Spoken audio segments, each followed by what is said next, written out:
No, My sorry, connection here. sorry about that. It seemed to drop me for some reason. Okay. Um, okay, so I was just saying, on the okay, let me just share my screen quickly Hmm. so you can see. Okay, so now you should be able to see my screen. Yep. So just on the course website, under the Files tab, there's a folder called Final Paper Documents, and this folder has final project information. So it will give you the guidelines for Hmm. the final paper. So this will show you an overview. It will tell you about Hmm. undergraduate versus the graduate projects, how to obtain your data set, conducting your analysis, and then your guidelines for the different subsections of your paper.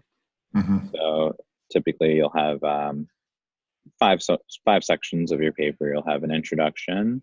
Well, first you can have an abstract, then an introduction, data and method section, results section, and finally a conclusion section. Hmm. And we also give you the grading rubric that we use in order to assign the grades for the final project as well. So this is a good document just to, Hmm. I would say, it's good to look at the grading rubric before you submit it, just to make sure that you can check off all the boxes. Hmm. You can read it over. You can say, did I make any spelling mistakes? Did I make any grammar mistakes? Is my conclusion presented in a logical and a coherent way, or did I forget to consider the limitations of my analysis? So Hmm. this is nice to to make sure that you've hit all of these different um, you've made sure that you've hit all these different features for the Got it. assignment. Got it. And are So there this any sample papers that we can look at? Yeah, so in addition to the guidelines, what we also provide you is sample projects, both Hmm. for sample graduate and undergraduate projects. So if you just go to this relevant folder, there's a number of different projects, 6 papers here for the graduates, and they show you some examples of the assignment. So this is an example graduate paper. So it's 10 pages maximum. That's with double spacing, and also with including your figures and any tables. So Hmm. just to we can I was just showing the other students that this is typically what the format would be is there'll be an introduction. First you'll have a title with your name, and then an introduction, which will introduce the reader to the subject that you'll be writing on, and then a data and method subject category. This subsection will be talking about the data set, where you found the data set, Hmm. how it was, how it came to be, how the methodology of how they came up with it, and also the method section. So the method section will talk about how you ran your analysis, and what kind of analysis you ran. And then after the method section will come the results section. So this will actually show the results of your analysis that you ran. So this will include your figures that you generate, and any tables. And after the results section, finally it'll come the conclusion section. So this is where Hmm. you discuss the relevance of your results, and how your results answer your research question, and how it adds to this conversation of adding to this field, and understanding the relevance, and the why the data matters, and telling us about that. So discussing the result, the significance of the results of your data analysis. Got it. So it's actually it's fairly straightforward. I think we were just discussing that, you know one of the hardest parts is really just coming up with a topic and a research question. I'd say Hmm. once you find a good, once you decide which data set you want to work with and coming up with a good research question. I think that's half the battle. And then the other half is picking which statistical tests you want to use, and then running your analysis, and then you'd be providing that analysis in the paper, and then writing your summary of it, and being able to bring it to the larger picture and be able to come up with a coherent story. So that's pretty much what the project's asking you to do, and it's a nice way to show that you've really learned about. You really took away from the class both that you were able to come up with a research question, because this is what academics do, and this is what statisticians do all the time. Is they come up with a research question, they look at data sets, and part of the thing about looking at a data set is you might have a lot of data, and the job of the statistician is to look at which data is important and which is relevant, and which data you want to look at in order to tell an interesting story. So you're not going to use, often you're not going to use all of the data in a data set. You might look at only a few variables within a data set in order to, and then your job really is to come up with an interesting question, interesting observation from that data set in order to, add to this conversation. So we're not asking you to summarize anything as far as looking at, papers that are already out there. We don't want you to reiterate what's already been said, but, the idea is to come up with a new observation, or adding a new perspective kind of on these data sets. And, that's the thing, is you can come up with so many different questions, even just looking at the data sets. In years past, you can use any of the data sets which we provide for you, or you can also, use your own data set. But even going back to the first data set that we gave you on the Titanic, I've seen papers that looked at all different types of research questions about the Titanic data set. I think, students in the past have really liked it and been able to come up with some of these historical, sociological questions from the data set that, maybe, you wouldn't consider before. And I always find it neat to read the papers and see what people are thinking. So I'd say, some students have really big ideas and really big, they're very ambitious.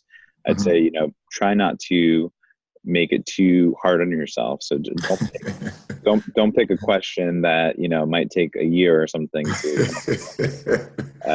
we're not looking for that. It's really just to, you want to make sure that you pick a narrow question and something that's feasible to complete in the next two weeks. So, it's nothing too complicated. Yep. Got it. And then also I was showing the other guys, there's this discussion forum. So this is a good place where you can go and take a look. We have 2 posts here that are pinned to the top on the final project. So this conversation has information on how to find your own data set. So you can look at the Dataverse, which was Harvard's data repository for studies that were done at Harvard. You can provide the data there. So it's a nice way to look for your own data set, or you can use some of these other resources if you want to look for your own. And it's a good way to get feedback on from not only the teaching staff, but also your fellow colleagues on some of the data sets that you're looking at. And there's also another discussion here in the discussion forum on questions and concerns and comments on the final project as well, which is over here. Final projects due May 3rd. So Justin, quick one. In picking a topic, right, and then coming up with the right statistical tool to use, would you expect us to use a majority of what we've been taught, or it doesn't really matter as long as we're picking the right statistical model to answer the question? Because we've done a lot of topics, right? Are you expecting to see all the majority of the topic in the analysis? No. So Okay. actually, in the guidelines, we don't expect you to do more than, two or three Mhm. statistical analyses at most. So Mhm. the idea is not to run 10 tests, definitely Mhm. not. It's really to maybe run two or three. So at most. So if we look at like some of these examples, frequently, sure this was in the final paper.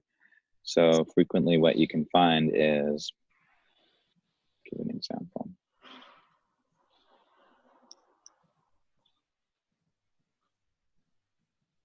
So the student used one of the data sets that we provided, Mhm. um, the employed ACS data set, and the student's question was, um, do men work longer hours than women do?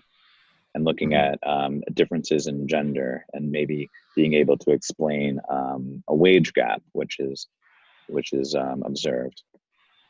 So that was the question. And so first, what the student did. So if we just look at the figures and the method section, we see here that this is a box plot. So this, Mhm. if you remember back to Mhm. one of the first modules, we learned about how best to visualize data and how to Mhm. look at the center and the spread of data sets. And this is a box plot, so a box and whisker plot. This looks at the spread of the data set, the center, and also shows any outliers. So, Mhm. typically it's a nice way of, Mhm. you know, first to either show a visualization of the data just somehow, just to inform the reader of your data set and to show the center and the spread of that data set. So you could either use a box and whisker plot like this, or you can look at whether the data was normally distributed by looking at a histogram just to show Mhm. the shape of your data set and describing that center and spread. And then the student chose to run a hypothesis test. So this is looking at a hypothesis test for the mean. So a test for means. Mhm. So a t-test, which we've been looking for. So they looked at the mean hours worked by men and the mean hours worked by female. And the question was, this student used a difference of two means. So they looked at the null hypothesis of the mean hours worked by men subtracting by the mean hours worked by females is equal to 0 as the null hypothesis. And the alternate hypothesis is that the mean Mhm. hours worked by men minus the mean hours worked by females is not equal to 0. So, Mhm. so then the student ran that two sample t-test and came up with a result. So if we see here, the p-value is 9.04 times 10 to the negative sixth power.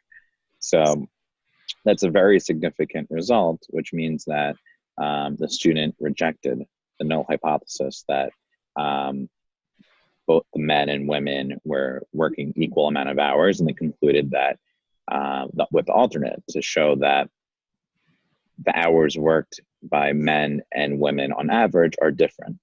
So Mhm. that's what you conclude based on that. And here, the student included a diagram of the critical values for the t-distribution as well, just to illustrate the point of the conclusion, to show that men and women, that there was indeed a difference between the hours worked between men and women. So, just to kind of reiterate, it's a very simple question, right? And Mhm. it's very contained. It's very Yeah. it's very narrow. It's a simple question, and it requires a simple analysis. So, you know, coming up with one figure to visualize, and this is a good figure actually to illustrate the point, right? Because if we look here, this is the hours worked by men, right? Mhm. So if we see here, this is a box plot. So that we see here, this is the median, okay, and Mhm. this is 40 hours a week. And here is the female one.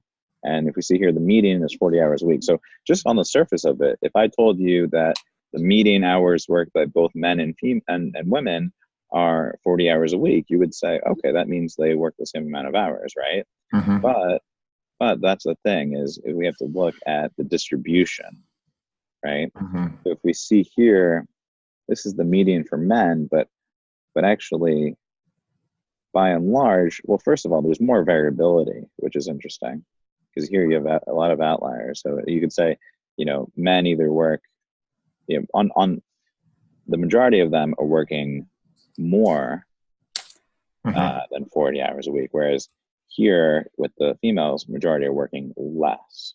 Mm-hmm. So it's interesting just to look at the distribution, and this is a very good illustration of that.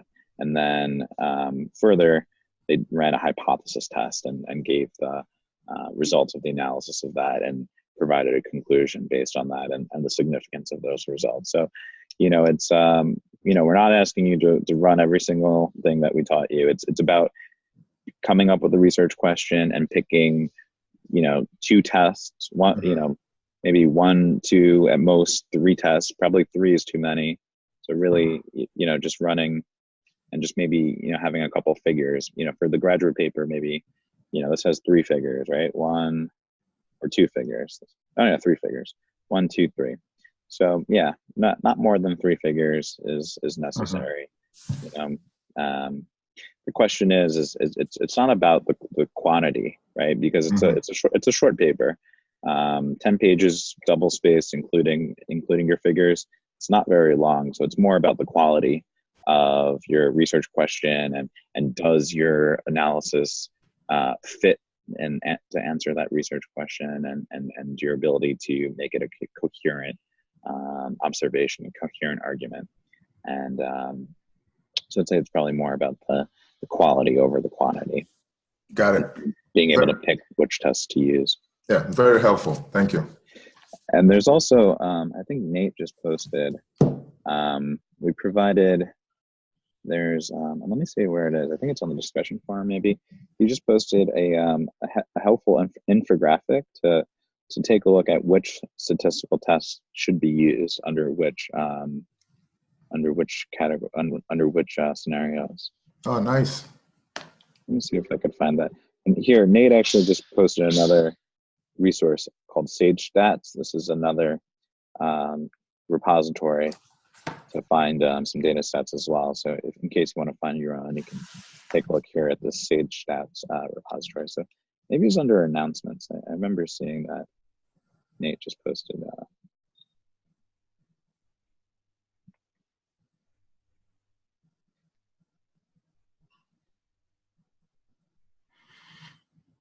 Here we go. So Nate released a video on which statistical model should you use, and there's a document here which you can take a look at. So in case you're curious on which test, because we've gone over a number of different tests in the course, which one you should use, this is a good. They have like a flow chart. Let's take a look here. Nice.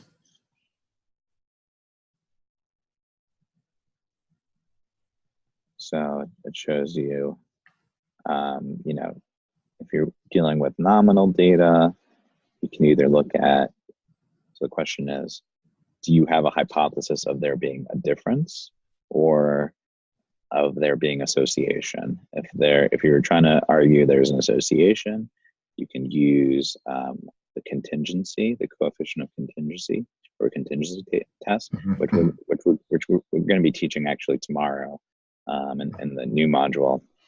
But if you're arguing there's a difference, you can use, and also chi-squared. We're also going to be teaching this tomorrow, so don't be if we haven't taught you chi-squared yet, so that's not till tomorrow. But here we can look at the t-test, and this will give you different. This flow chart for ordinal data will tell you which test you should use. Should you use the t-test, or should you use the ANOVA test?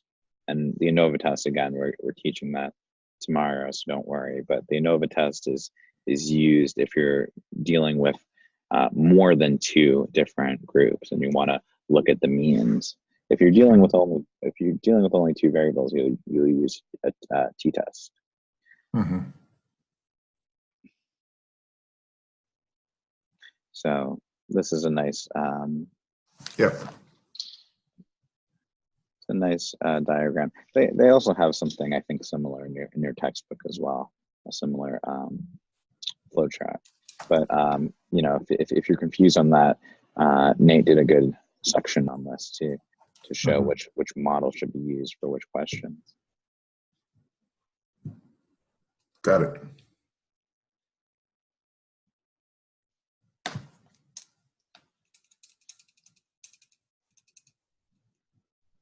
Yeah, so it's a fun project, and it gives you a good good opportunity to show you what academics and statisticians do, because basically academics, no matter what field they're working on, be it the social sciences, government, the health fields in medicine or biology, basically all these disciplines, they all use statistics to make their for academia, and academia, what the academics are doing is they're looking at new observations and trying to show their evidence to support that, and that's what statistics comes into play. And you know, part of being an academic is being able to subject your work to peer review, to the review of your peers, and this is a good opportunity to do that, to kind of emulate what it's like being an academic, and coming up with your research question, running your analysis, and using that evidence to support your conclusions.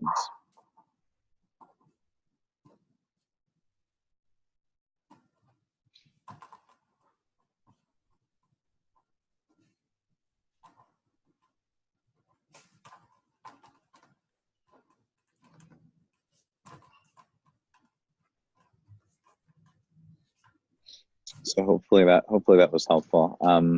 Does anyone have any last minute questions? We don't have to get you to validate or approve the topic, right? We just go ahead and okay. Yeah, you could go ahead if you're not sure about something. You know, go ahead and post it on the discussion forum, because you know, one, I think it's good because what I like about the discussion forum is if you put your question here, we can answer the question so that if other students have the same question, they can see it. Because sometimes, you know, when students message us one-on-one, it's nice because they get the answer, but sometimes it's good because then someone else might have the exact same question. And it's good to be able to see that for everyone. And also, not only that, because it's also nice to get commentary from other students. Yeah, you know, that's kind of like what the peer review process is all about. So it's nice to not only get, you know, one person's feedback, but, you know, everyone's feedback. Excellent. Thank you. This has been helpful, and I'm glad I managed to join. Yeah, no problem. And I do a section again tomorrow at the same time. Yeah, I'm sure I'll join. And if there's any other questions, you know, feel free let us know, and don't hesitate to ask for help. Sure. Thank you very much, Justin. Yeah, of course. Thank you, Justin.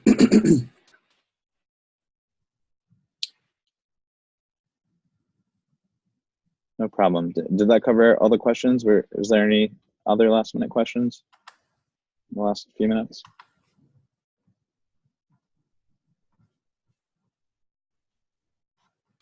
Nope, I'm fine. Nope. Okay, great. Well, best of luck, everyone. If you do have any questions, let us know. And good luck tomorrow with submitting the assignment and the new material as well, which will be released tomorrow. Thank you. Perfect. Thank you. Great. Okay. Have a good night, everyone, and best of luck with everything. You too. Bye.